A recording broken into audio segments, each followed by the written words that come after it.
Freedom Fighters, I'm coming back at you with another one. And today's video topic is gonna be a part two, a continuance of the last video of what is the black pill. And if you didn't see that video, definitely go back and watch that. But it was pertaining to, I've used that term for a long time, and it's been recently popping up everywhere. It's more mainstream term, but I've had people be like, "What do you mean black pill?" And most people are familiar with the traditional blue pill, red pill from the Matrix, and then how they kind of like um, melded that into the political sphere, the political conversation of the blue pill and the red pill, basically left and right, Democrat versus Republican, and one pill, the blue pill, being the left, you're asleep, you believe all the, butterflies and rainbows and the political niceties that government's gonna save you and government's the answer, and then the red pill is the right, or the Republicans, which is, you live in reality, or you're awake to what's really going on. And the black pill is kind of a rejection of everything. And, I would argue more of an actual reality. But anyway, getting to it, I wanted to further talk. You saw I used that clip of Tim Pool in the beginning of the episode, and I wanted to talk about his definition or his idea of the black pill, that I didn't agree with, and that's why I wanted to further the conversation. But while I was also going through the videos, I saw this other clip of Ian Crossland. It's on a completely other video, but I'll probably talk about that one first. And I'm gonna try to add, I always try to add links, or I'll try to bring the a clip of the audio or a video up here. But the context of this is they're talking about David Hogg. If you don't know who he is, he's the gun grabbing tyrant, or wannabe gun grabbing tyrant. He was a part of the Parkland school event, and ever since then he's been a anti-gun activist, and then he's now running for Democrat Democrat positions in the Democrat Party, where his whole campaigning is anti-gun. And Ian makes a comment there like, "Hey, I used to be like this guy, back in the day when I was young," and he stops just short of calling himself a communist. And then he was like, "Well, no, I wasn't a communist, but, I was like, hey guys, come follow me, and, we'll lead the revolution," or whatever he was talking about. And then he goes, "But then I realized that you can 3D print guns now, and you can't control people." Hog is what is he, like 24 at this point? 24. He's still got time. Give it like 3 or 4 years. I was definitely like not a communist, but I was like, we can all do this together. We are all one. Follow me. I will save us. Revolution, that kind of mindset up until like age 29, when I realized like, oh, we can 3D print guns. You can't control people anymore. This brought me back to a video I once did called "Behind Every Blade of Grass," where I picked apart that saying that there aren't firearms behind every blade of grass in this country. And I believe I talked about 3D printing weapons in that video, where everyone always says, "Oh, you could 3D print weapons now." And my point being was, how many people do you know? Are you 3D printing firearms? How many of your friends are 3D printing firearms? Are your coworkers 3D printing firearms? And if they are, they're certainly not being vocal about it. And then the guy, the Godfather, the blueprint of the 3D printed firearms and ghost guns, which they've now banned. So when he's like, "Oh yeah, you can 3D print firearms now, they can't control us," well, they literally have a federal law in the books. The President of the United States wrote an EO banning those exact weapons. So yes, they're going to try to continue to control you. And again, what I always say is, you think you're being free, or you can assemble your own firearms, 3D print your own firearm, and then you get pulled over on just a random traffic stop, and next thing you know, they're throwing you in prison for what you thought, hey, they can't control me, and I've, gone my own way and made my own firearms. And, I've talked over and over about Dexter Taylor's New York case, and a man is sitting in prison right now on a 10-year sentence because he, was assembling his own firearms. Um, and then I posted a thing the other day about the update on Matt Hoover's case, and which was CRS Firearms. But yeah, I mean, for just a drawing, a template on a piece of metal that they couldn't even get to work, they threw a man in prison for. What do you think they're going to do to you if they find out you're manufacturing and printing, weapons? Exactly what they did to the other guy, right? They set him up on some kind of honey trap or something, I forget, like that. Um, yeah, like some child images or something. That's how they try to get you on federal cases. So they turned him into a felon. I can't remember if he served his sentence already or whatnot, the exact case details of that.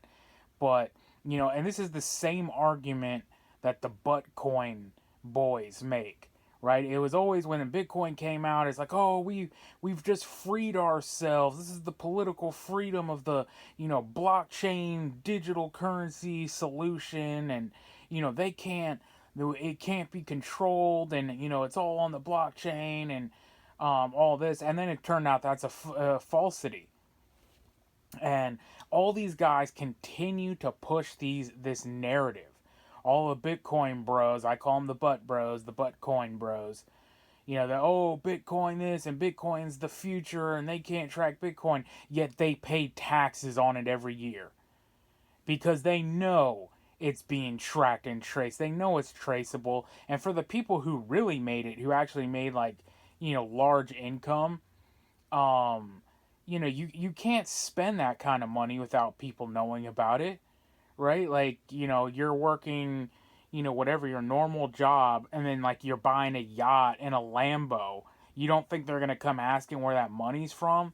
So again, you still haven't broken free of the system.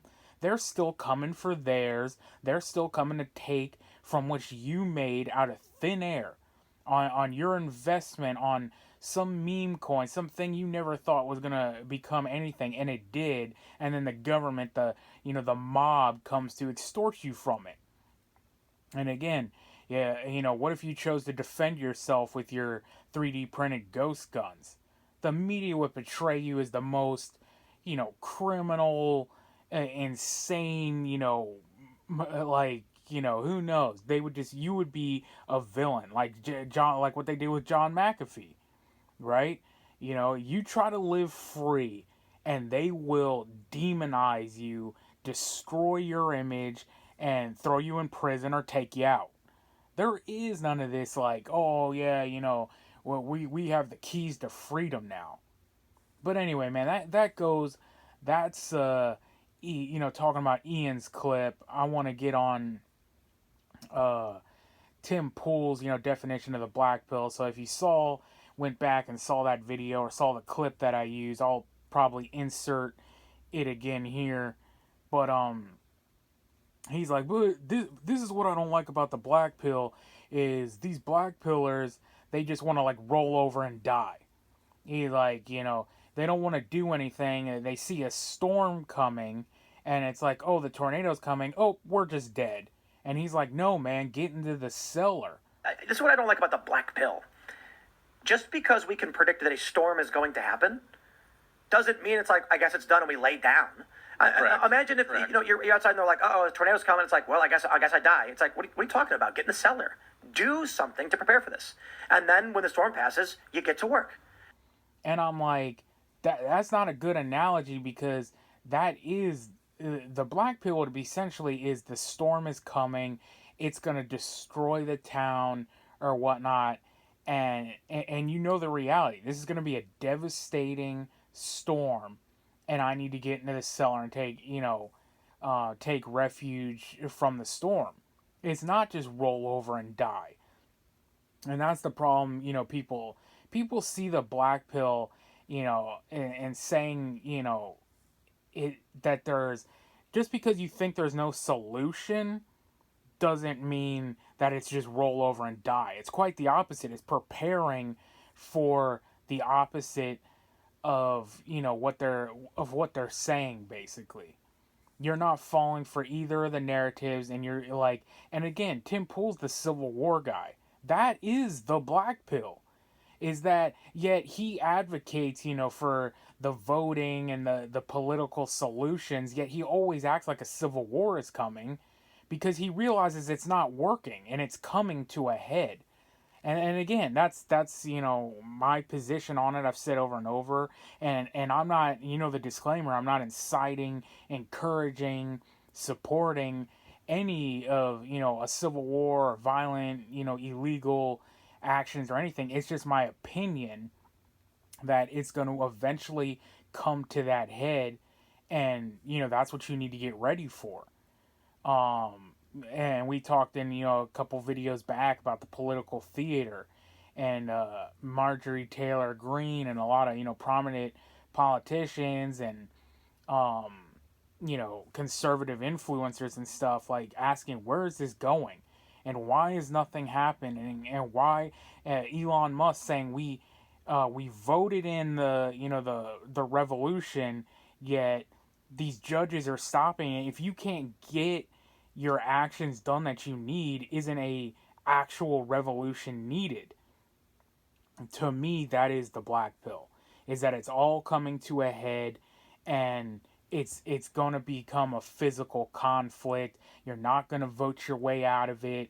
The Republicans ain't going to save, which, by the way, they've been coming out with all these bills recently, banning free speech. These are your, so-called based, free speech Republicans. If you criticize, the little country out in the Middle East, our greatest ally, or you boycott anything to do with them, they want to throw you in prison and fine you and all this stuff.